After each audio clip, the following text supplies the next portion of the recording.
జై శ్రీరామ్ అందరికీ నమస్కారం వెల్కమ్ టు న్యూస్ అఖండ నేను మీ కస్తూరి శ్రీధర్ మిత్రులారా నాగ్పూర్ కు సంబంధించినటువంటి ఒక అదిరిపోయే న్యూస్ అయితే తీసుకొచ్చా న్యూస్ మాత్రం నెక్స్ట్ లెవెల్లో ఉంటుంది ఓకేనా ఈ న్యూస్ చెప్పబోయే ముందు మీకు అందరికి కూడా ఒక విజ్ఞప్తి మన న్యూస్ అఖండ ఆధ్వర్యంలోనే మన కుటుంబ సభ్యులందరి కోసం అఖండ హెల్త్ ఛానల్ను స్టార్ట్ చేశాం కాబట్టి ప్రతి ఒక్కరు కూడా మన న్యూస్ అఖండ ఛానల్ను ఏ విధంగా అయితే ఆదరించి హక్కును చేర్చుకున్నారో అలాగే మన అఖండ హెల్త్ ఛానల్ కూడా సబ్స్క్రైబ్ చేసుకోవాలని సపోర్ట్ చేయాలని చెప్పేసి మిమ్మల్ని అందరినీ కూడా కోరుకుంటున్నాను. ఇంకా న్యూస్ విషయానికి వస్తే నాగపూర్లో 3 రోజుల క్రితం మత ఘర్షణ జరిగిన విషయం మీకు అందరికి కూడా తెలిసిందే. ఈ అల్లర్లు చాలా ప్లాన్ ప్రకారం పకడ్బందీగా చేశారు. ముందుగా హిందువులు ముస్లింల పవిత్ర మత గ్రంథమైనటువంటి ఖురాన్ను తగలబెట్టారని చెప్పేసి ముస్లిం యువకులందరినీ కూడా రెచ్చగొట్టారు.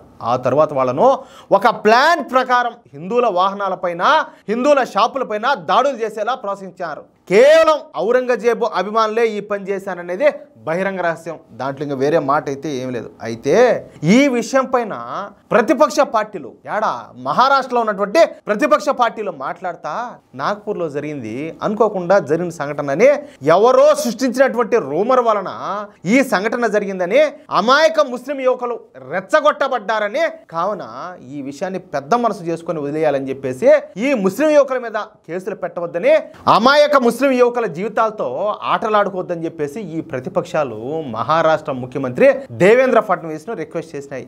వాళ్ళు అమాయకులా ఎవరో రెచ్చగొడితే వీళ్ళు రెచ్చిపోయినారా? వాళ్ళు పాలు తాగి ఏమన్నా పసిపెట్లా అంత నంగబొక్కలా వాళ్ళు ఏమన్నా అంటే ఒకరు రెచ్చగొడితే రెచ్చిపోతారు అంటే ఒకరు కొట్టమంటే కొడతారు ఒకరు చంపమంటే చంపుతారు కాదు. హిందువుల షాపులన్నింటినీ లూటీ చేయమని ఎవరు చెప్పినారు? వాడికి అశుద్ధం తినమంటే ఇటు తింటాడా? ఇంకో విషయం ఏంటంటే హిందువుల వాహనాలన్నీ కూడా తగలబెట్టినారు. అది ఎవరు చెప్పినారు తగలబెట్టమని? యాడయా వీళ్ళంతా నంగబొక్కలు, యాడ వీళ్ళంతా చిన్నపిల్లోళ్ళు, యాడ వీళ్ళంతా అమాయకులు అంటాలే. అంటే అవకాశం ఉంటే చంపమంటే చంపేద్దరా? ఏది ఈ అమాయకులా? వాళ్ళని ఏమనకూడదు, వాళ్ళ మీద కేసులు పెట్టకూడదు అంటే వీళ్ళని మళ్ళీ ఎంకరేజ్ చేయాలా? మేము ఉన్నాం కదా కానీ మీరు సితకదొబ్బుతా ఉండండి, మేము చూసుకుంటాము, ఏదన్నా వచ్చి మళ్ళీ ఇంకోసారి రిక్వెస్ట్ చేస్తాము, ఏదో ఒక విధంగా మేనేజ్ చేసి మిమ్మల్ని మళ్ళీ మేము బయటికి తెచ్చాము, మీరు కానిండ్రా మేము ఉన్నాం కదని చెప్పేదానికా? ఎవరు ఏరు పుష్పాలు అనుకుంటారయ్యా స్వామి? ఎవరు ఏరు పుష్పాలు? ఎవరి చెవుల్లో క్యాలీఫ్లవర్లు పెట్టుకున్నారు? ఏంది కథలన్నీ కూడా నాకు అర్థమే కావడం లే. మన దేశంలో అసలు ఎట్లాంటి రాజకీయాలు జరుగుతున్నాయా ఏందనేది? ఏంది దరిద్రము, ఏంది దౌర్భాగ్యం? వాళ్ళు మత పిచ్చి నెత్తికెక్కి జాంబీలాగా అంత బీభత్సం చేస్తే వాళ్ళ అమాయకులకి నిన్ను వాళ్ళ నగబొక్కలో వాళ్ళకేం తెలియదని చెప్పేసి ఊరికైనా వదిలేయాలనా? ఏమి దరిద్రం ఇదంతా కూడా. దీంతో తీవ్ర ఆగ్రహావేశాలకు గురైనటువంటి మహారాష్ట్ర ముఖ్యమంత్రి దేవేంద్ర ఫడ్నవీస్ గారు మాట్లాడుతా నాగ్పూర్లో జరిగింది చిన్న సంఘటన ఏం కాదు, అది ఒళ్ళు బలిసిన వాళ్ళు అర్థమవుతుందా?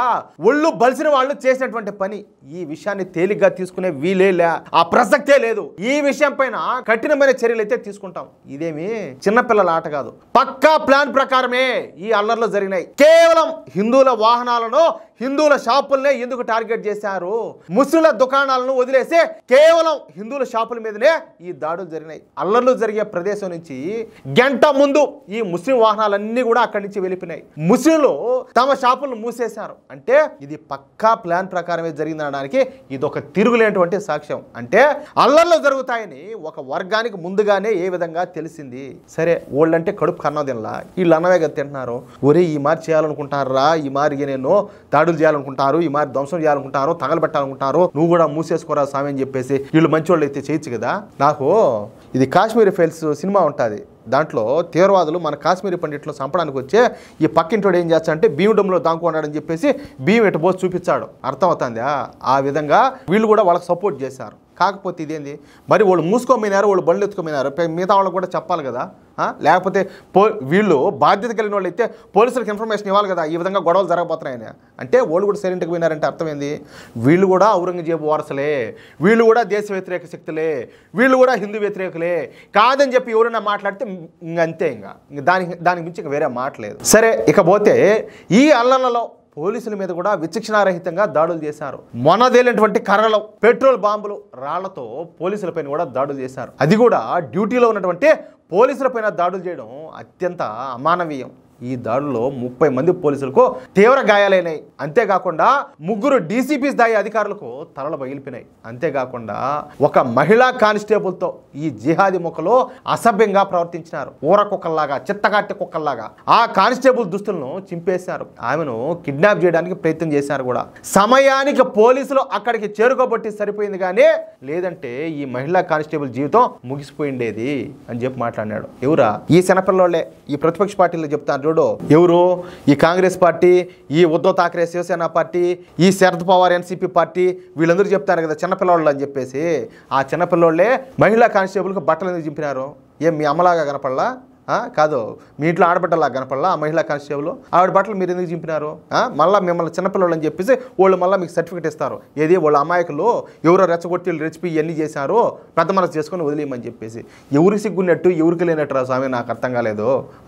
అదేవిధంగా దేవేంద్ర ఫడ్నవీస్ గారు మాట్లాడతా ఇంత దారుణంగా ఇన్ని సంఘటనలు జరిగితే వాళ్ళను చిన్నపిల్లలని చెప్పడానికి మీకు అసలు నోరెట్టొచ్చింది?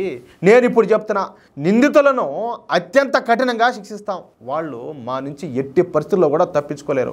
ఆఖరకు సమాధుల్లో దాక్కున్నా సరే వాళ్ళను బయటికి లాక్కొస్తాం. ఈ విషయంలో వెనక్కి తగ్గే ప్రశ్నే లేదు. నిందితులను గుర్తించి వాళ్ళ ఇళ్లపైకి బుల్డోజర్లు పంపిస్తామని చెప్పేసి అత్యంత కఠినంగా మాట్లాడినాడు. ఇకపైన మరొకసారి ఇలాంటి పనులు చేయాలంటే భయం కలిగేటట్టు చేస్తాము, వాళ్ళకు భయాన్ని పుట్టిస్తామంటూ మహారాష్ట్ర ముఖ్యమంత్రి దేవేంద్ర ఫడ్నవీస్ గారు కీలక వ్యాఖ్యలు చేశారు. తాము నిందితులపైన ఎలాంటి చర్యలు తీసుకోబోతున్నామో ఆయనైతే చెప్పగానే చెప్పినారు. అంటే నాగపూర్లోని నిందితులపైన యోగ్య మార్క్ యాక్షన్ అయితే ప్రారంభం కాబోతుంది, ఆల్రెడీ అయింటే అది విషయం. అయితే మిత్రులారా, ఈ న్యూస్ కనుక మీకు నచ్చినట్లయితే ఖచ్చితంగా ఈ న్యూస్ నలుగురికి షేర్ చేయండి. అదేవిధంగా ప్రతి ఒక్కరు కూడా మీ యొక్క అమూల్యమైన అభిప్రాయాలు ఖచ్చితంగా కామెంట్ చేయండి. అలాగే ఇంతవరకు మీరు గనక మన ఛానల్ సబ్స్క్రైబ్ చేసుకున్నట్టయితే ప్రతి ఒక్కరు మన ఛానల్ సబ్స్క్రైబ్ చేసుకోండి, సపోర్ట్ చేయండి ప్లీజ్. జై శ్రీరామ్.